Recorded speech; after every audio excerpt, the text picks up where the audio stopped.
ಒಂದು ಚಿಕ್ಕ ಪಟ್ಟಣದಲ್ಲಿ ಅಮಿತ್ ಎಂಬ ಹುಡುಗ ವಾಸಿಸುತ್ತಿದ್ದನು. ಅವನು ತುಂಬಾ ಸರಳ, ಒಳ್ಳೆಯ ಮನಸ್ಸಿನವನಾಗಿದ್ದ.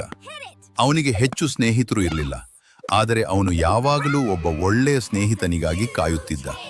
ಅಮಿತ್ನು ಶಾಲೆಗೆ ಹೋಗುತ್ತಿದ್ದಾಗ ಇತರ ಮಕ್ಕಳು ತಮ್ಮ ತಮ್ಮ ಗುಂಪಿನಲ್ಲಿ ಆಟವಾಡುತ್ತಿದ್ದರು. ಕೆಲವರು ಕ್ರಿಕೆಟ್ ಆಡುತ್ತಿದ್ದರು, ಕೆಲವರು ಕತೆ ಹೇಳುತ್ತಿದ್ದರು. ಆದರೆ ಅಮಿತ್ನು ಸ್ವಲ್ಪ ದೂರ ನಿಂತು ಅವರನ್ನು ನೋಡುತ್ತಿದ್ದ. ಒಂದು ದಿನ ಶಾಲೆಗೆ ಹೊಸ ವಿದ್ಯಾರ್ಥಿ ಬಂದನು. ಅವನ ಹೆಸರು ರಾಹುಲ್.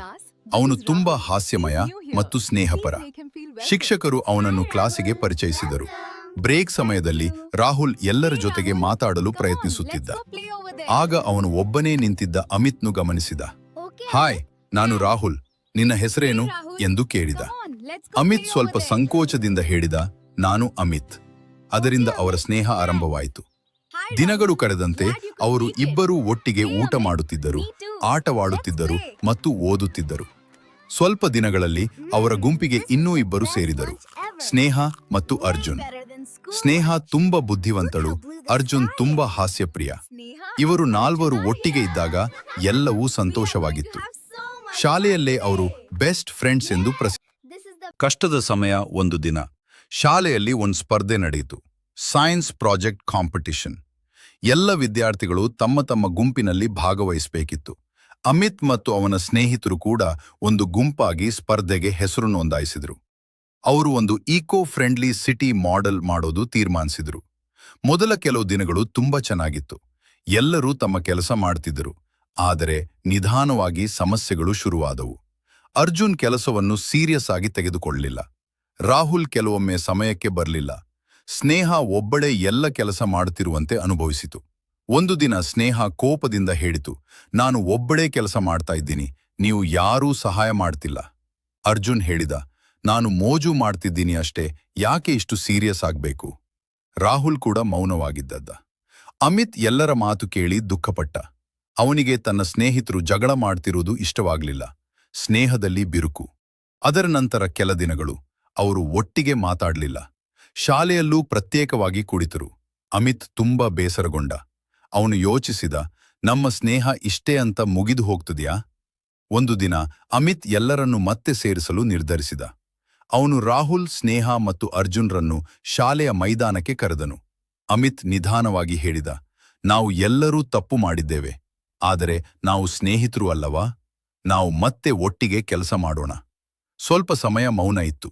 ನಂತರ ರಾಹುಲ್ ಹೇಳಿದ, ಕ್ಷಮಿಸು, ನಾನು ಜವಾಬ್ದಾರಿ. ಅಮಿತ್ ಮತ್ತು ಅವನ ಸ್ನೇಹಿತರು ರಾಹುಲ್, ಸ್ನೇಹ ಮತ್ತು ಅರ್ಜುನ್ ಮತ್ತೆ ಒಟ್ಟಿಗೆ ಸೇರಿಕೊಂಡ ನಂತರ ಅವರ ಸ್ನೇಹ ಇನ್ನೂ ಬಲವಾಗಿತ್ತು.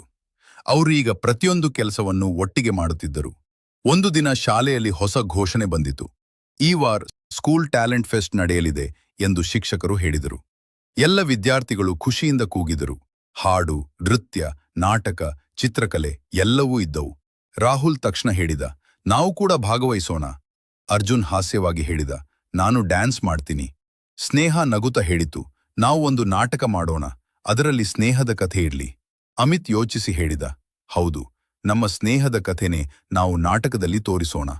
ಎಲ್ಲರೂ ಒಪ್ಪಿಕೊಂಡ್ರು. ಪ್ರಾಕ್ಟೀಸ್ ಆರಂಭ. ಅವರು ಶಾಲೆಯ ನಂತರ ಪ್ರತಿದಿನ ಪ್ರಾಕ್ಟೀಸ್ ಮಾಡಲು ಶುರು ಮಾಡಿದರು.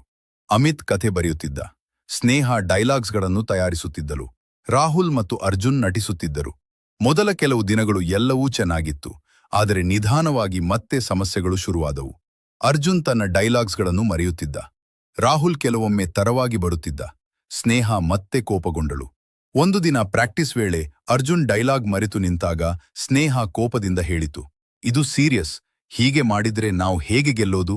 ಅರ್ಜುನ್ ಹೇಳಿದ, ನಾನು ಪ್ರಯತ್ನ ಮಾಡ್ತೀನಿ ಅಲ್ವಾ? ರಾಹುಲ್ ಕೂಡ ಸೇರಿ, ಸ್ವಲ್ಪ ಟೈಮ್ ಕೊಡ್ಬೇಕಲ್ಲ? ಆ ಮಾತಿನಲ್ಲಿ ಮತ್ತೆ ಜಗಳ ಶುರುವಾಯಿತು. ಅಮಿತ್ ಈ ಎಲ್ಲವನ್ನು ನೋಡಿ ಮತ್ತೆ ಅಮಿತ್ನ ಯೋಚನೆ. ಆ ರಾತ್ರಿ ಅಮಿತ್ ತುಂಬಾ ಯೋಚಿಸಿದ. ನಾವು ಮತ್ತೆ ಹಳೆ ಹಾಗೆ ಜಗಳ ಮಾಡ್ತಿದ್ದೀವಿ, ಇದನ್ ಹೇಗ್ ಸರಿಪಡಿಸೋದು ಎಂದು ಆತ ತನ್ನಲ್ಲೇ ಕೇಳಿಕೊಂಡ. ಮುಂದಿನ ದಿನ ಅಮಿತ್ ಒಂದು ಹೊಸ ಯೋಜನೆ ಮಾಡಿಕೊಂಡು ಸ್ನೇಹಿತರ ಬಳಿ ಹೋದ. ಅವನು ಹೇಳಿದ, ನಾವು ಪ್ರತಿಯೊಬ್ಬರೂ ನಮ್ಮ ಕೆಲಸಕ್ಕೆ ಜವಾಬ್ದಾರಿ ತೆಗೆದುಕೊಳ್ಳೋಣ, ಒಬ್ಬರ ಮೇಲೆ ಒತ್ತಡ ಹಾಕೋದನ್ನು ಬಿಡೋಣ. ಸ್ನೇಹ ಕೇಳಿತು, ಹಾಗಾದ್ರೆ ಏನ್ ಮಾಡೋಣ? ಅಮಿತ್ ಹೇಳಿದ, ಅರ್ಜುನ್, ನೀನು ಪ್ರತಿದಿನ 10 ನಿಮಿಷ ಡೈಲಾಗ್ ಪ್ರಾಕ್ಟೀಸ್ ಮಾಡು. ರಾಹುಲ್, ನೀನು ಸಮಯಕ್ಕೆ ಬಾ. ಸ್ನೇಹ, ನೀನು ನಮ್ಮನ್ನು ಗೈಡ್ ಮಾಡು. ಆದರೆ ಕೋಪ ಬೇಡ. ಸ್ವಲ್ಪ ಮೌನ ಇತ್ತು. ನಂತರ ಅರ್ಜುನ್ ನಗುತ್ತಾ ಹೇಳಿದ, ಓಕೆ ಬಾಸ್, ಈಗ ನಾನು ಸೀರಿಯಸ್ ಆಗ್ತೀನಿ. ರಾಹುಲ್ ಕೂಡ, ನಾನು ಇನ್ನು ಮುಂದೆ ಲೇಟ್ ಆಗಲ್ಲ. ಸ್ನೇಹ ತಲೆಬಾಗುತ್ತಾ, ನಾನು ಸಹ ಶಾಂತವಾಗಿ ಹೇಳ್ತೀನಿ. ಮತ್ತೆ ಒಟ್ಟಿಗೆ ಅದರ ನಂತರ ಪ್ರಾಕ್ಟೀಸ್ ತುಂಬಾ ಚೆನ್ನಾಗಿ ನಡೆಯಿತು.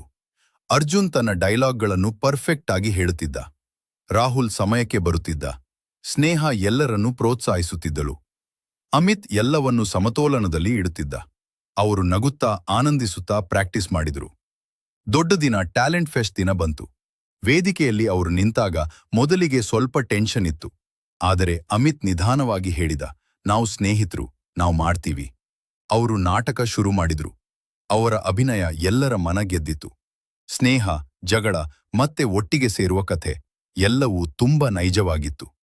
ಪ್ರೇಕ್ಷಕರು ಜೋರಾಗಿ ಚಪ್ಪಾಳೆ ಹೊಡೆದರು. ಫಲಿತಾಂಶ ಕೊನೆಗೆ